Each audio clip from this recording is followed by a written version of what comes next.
Welcome to my cooking channel. Let's cook with Momo. Let's cook now. Oyster sauce, egg fried rice with simple ingredients but still taste the best.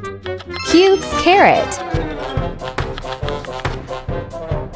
Crack eggs into bowl and beat it until frothy. Mix overnight rice with 1 teaspoon oyster sauce and light soy sauce. Heat oil and scramble eggs, then set aside.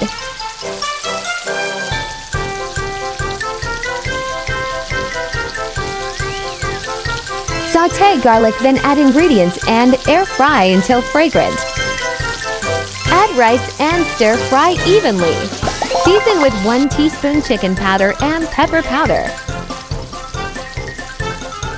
Add scrambled eggs and stir well. Off flame and drizzle sesame oil. Stir well. Oyster sauce egg fried rice is done. Smell good.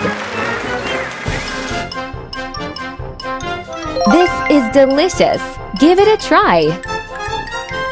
Do follow my next new recipes on Friday to Sunday, 3 times a week, yeah. Weekly recipes will be available on Monday, containing videos of previous week too. Thanks for watching. See you in next video.